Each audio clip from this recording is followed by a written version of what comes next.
Dostlar, bugün men sizlarga bir hikoya aytib beraylik. Biz bugün qattiq ishimiz og'rib ketgan qo'y. Сөйтіп tualetga borsak, borib bir dav itni ko'rib qolamiz. Ana yoqdan saritter apasi ne bo'ladi qo'y.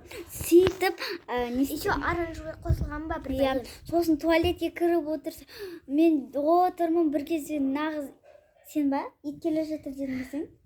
Men mamam ayelga borib kuzdan kelganda bittim, короче, Firdaus deysizlar, shash dedim-da, tualetdan. So'ng men ikimiz tualetga o'tirdik. Сөйтсек, ана итдеген мінезі опасный ғой. Екеуміз қорқып 5 сағат отырамыз, бір кезде бір Алла деген бір көрші бар. Жоқ, бір кезде біз бір идея келеді да, ашқан. Зат лақтырсақ кетіп қаламыз деп ойлағанбыз ғой. Искелейді, сол кезде кетіп қаламыз.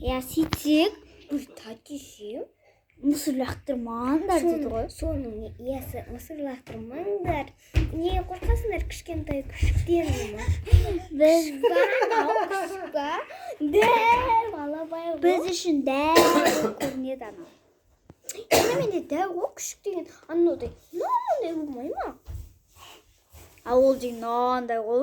Почти біздің аяғымызға жетеді тұрса. Біздің аяғымызға жетеді. Нағызын аяғына жетеді. Ол қыздан кішілеу өткен. Ол қыз менен ұзын бойым. Короче, солай да. Біз отырмыз. Bir кезде сөйтеміз. Абылай деген көрші келіп қалады. Анау біз керісі екен деп отырмыз ғой. Сосын келіп қалды, прикинь. Сосын келіп алды. Анау кетіп қалса, анау трактордың үстіне бүйтіп отырады ғой. Тарандар бүйтіп отыр ғой. Деп отыр ғой. Сосын анау кетіп қалғанда біз шығып кетіп өткен күшікті ана жаққа кетіп бір нәрсе искелеп жатыр.